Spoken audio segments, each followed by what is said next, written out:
Right, this is how we want it. The football is now coming thick and fast over the festive period. And no sooner had we got over the demolition job that we did to Aston Villa on Sunday at Stamford Bridge, Chelsea are back in action. When tomorrow night we take the trip to St Mary's to face bottom of the Premier League, Southampton. And this Wednesday night is also going to see Arsenal take on a resurgent Man United side who are coming off the back of a couple of good wins with a new manager bounce under Ruben Amorim.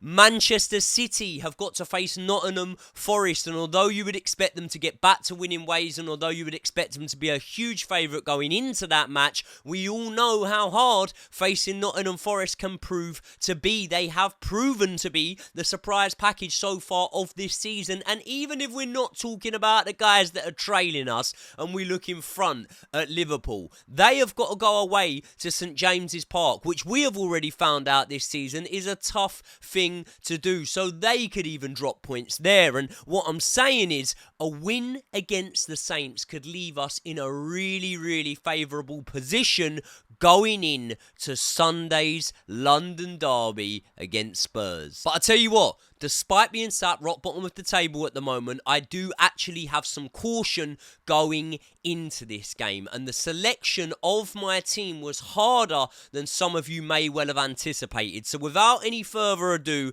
we are going to get into this video. We're going to preview the opposition in Southampton. I'm going to give you lot my preferred starting lineup. And as always, I am going to give you a score prediction for this game. But before we get into all that, people, welcome back to the Joey Knight podcast. If you are new around here, please hit the subscribe button. I've been asking you lot to do it recently, and a lot of you lot have been doing it, so thank you very much. But there is still basically about 30% of you lot who are consistently watching my videos, not one-off watchers, consistently watching video in, video out, and you haven't got the subscribe button clicked. Now, I know that some of you lot might just understand that YouTube's probably going to pop it up on your feed either way, and therefore you'll be able to click on it and watch it. But clicking that subscribe button does really affect the channel, and it affects it in a very positive way. It allows me to be able to spend way more time banging out this sort of content for you lot. So if you like the content and you're not subscribed, it's one simple click. Please do so. Let's get into the video. Now, as I said, Southampton are sat rock bottom of the Premier League table, but being rock bottom doesn't always represent being the worst team, in my opinion. And when I've watched Southampton over recent weeks, I've started to see something. Now, is that something enough to tell me that they're not going to get relegated from the Premier League? No. Probably not. But is that something enough to tell me that they're probably going to put up a good fight? Yes, I do actually think it is. Because they had a draw last time out with Brighton, which, let's be honest, for a newly promoted side can only be seen as a good result. They pushed Liverpool right to the death the week before that. They even led at one point in that game, and they only actually succumbed to defeat late on into that game. And barring the 3-0 loss to Man United, when you look at the Saints against the bigger sides, the margins of victory have been tighter than you would probably say a team sat in 20th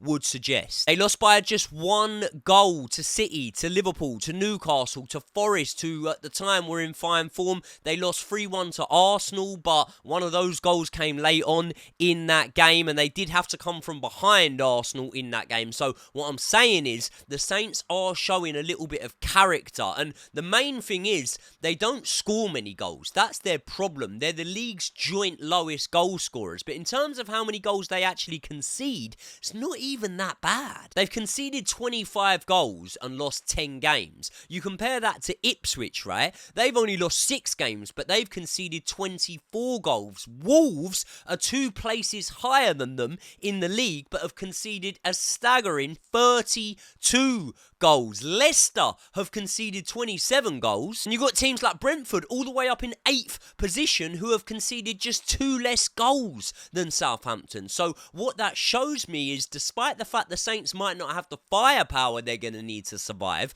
they can be resolute at the back, and they can make it hard for teams, especially going to St Mary's. Not only that, let's remember, we are a new look Chelsea. We are a completely different team than we were a couple of years ago when we were in crisis the last time Southampton were in the Premier League.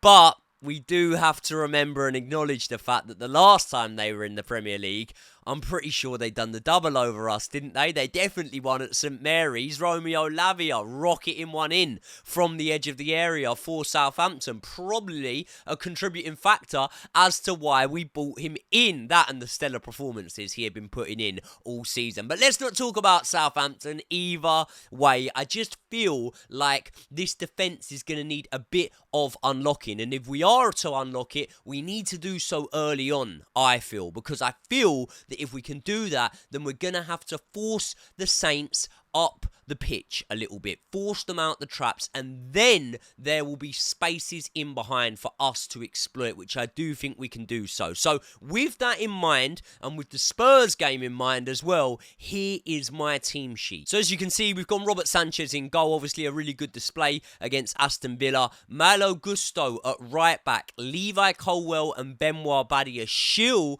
will be coming in there in the absence of Fofana, who is likely going to be out for 4 or 5 weeks now, which is obviously a big blow for us. It's a congested festive schedule, and having Fofana there would help us out massively. But either way, I'm going to put my faith in Badiashile here. Let's see if Enzo Maresca sees to do the same thing with him. Now, Cucurella at left back, he will be probably switching up and inverting sometimes. Malo Gusto maybe inverting sometimes. Caicedo and Enzo in midfield. Cole Palmer in the 10, Jadon Sancho on the left wing, Madueke on the right wing, and Jackson up top. Now, there's some notable exclusions there, isn't there? And it's a good time to remind you that I have picked that team with one eye on 3 Point Lane, which we will be visiting on Sunday. Right, people, I just want to quickly take this opportunity to tell you about new partners of the channel, 𝐒𝐒𝐄𝐑. When you're in the YouTube industry like I am, there is a certain type of service that you could very much do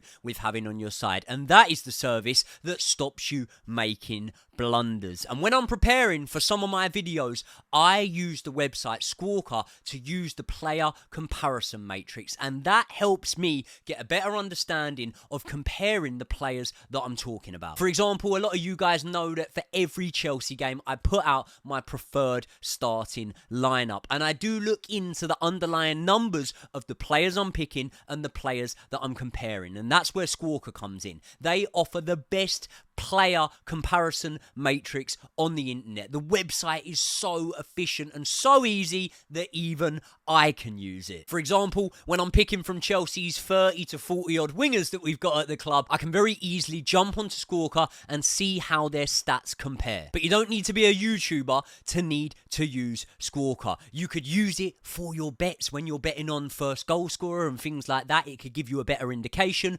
Or you could just use it to look like a genius down the pub, and we all like to do that, don't we? So thank you very much to 𝐒𝐒𝐑 for not only helping me prepare for my videos, but also partnering up with the channel. So help support me by supporting the guys that support the channel in 𝐒𝐒𝐑. They are linked in the description for this video. Let's get back into it. Look at the sort of time interval in between this game and the next game, and it's sort of the same as we're getting when we're playing the Europa Conference League games. And in that competition, we're picking right in to the B team. So I'm not going to considerably dip into the B team, but we do need to keep it in mind. And therefore, without giving too many spoilers, the likes of Romeo Lavia, who will not be starting for me in this game, is obviously going to play a crucial part in our game against Tottenham. Without any shadow of a doubt, the likes of Pedro Neto will be vital against Spurs, who are notorious for playing that high line and leaving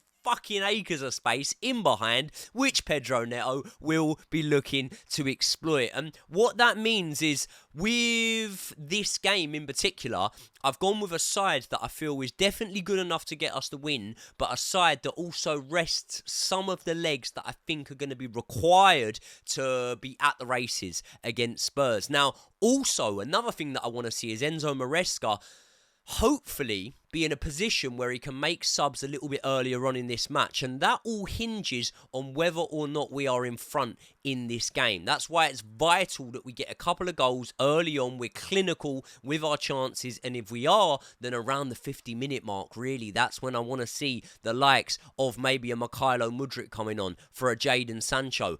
Maybe even a João Felix coming on for a Cole Palmer. And you know what? Maybe even a Christopher Nkunku coming on for a Nicholas Jackson. That could be really, really important here, you know, as well, because Nicholas Jackson is a man that knows how to turn up and how to score against Spurs. And Nicholas Jackson is also a man that is one booking away from serving a match ban. So he cannot get yellow carded in this match. I want him to be on the best of behaviour. No back chat, no talking to the referees, no plunging himself into challenges. Just go about your business nicely and keep being the best number 9 in world football as you have been over the last couple of weeks. Now, could I be jumping the gun here and overlooking Southampton? Very, very possibly. I very much doubt that Southampton are going to be looking to come here and roll over and have their tummies tickled. But if we can be clinical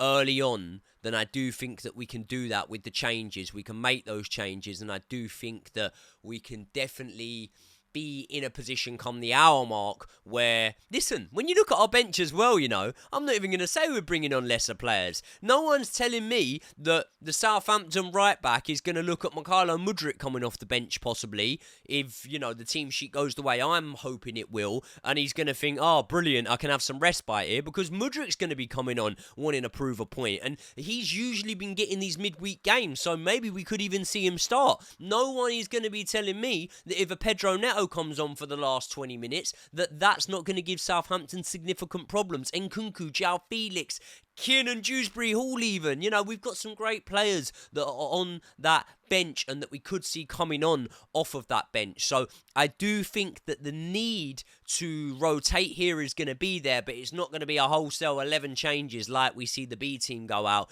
in the Conference League. It's more going to be a case of be clinical early, get yourselves in front, and then we can start to see some of these boys come on off the bench, because realistically, you have to approach every single match differently. But the game against Tottenham is one that we need to win, man. Not just for our Premier League standing, not just for how well we've been doing, but just for pride.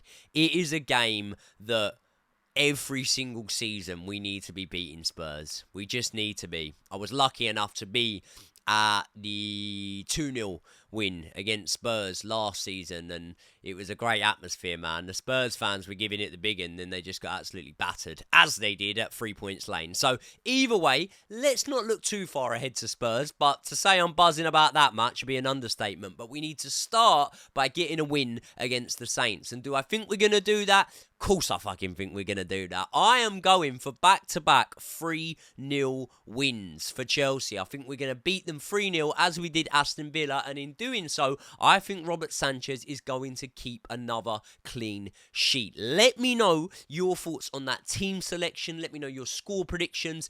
And as I already said, please subscribe to the channel. Also, Joey and Josh is linked in the description. My new podcast with Josh Aveste, the big dog, where we're talking all things that aren't sport related, just talking a load of shit really, but we're doing a bit of true crime, we're doing loads of different bits and pieces, and there's content coming out off of there every Sunday. We're dropping an episode, so please head over there and subscribe, and I will see you all in the next one.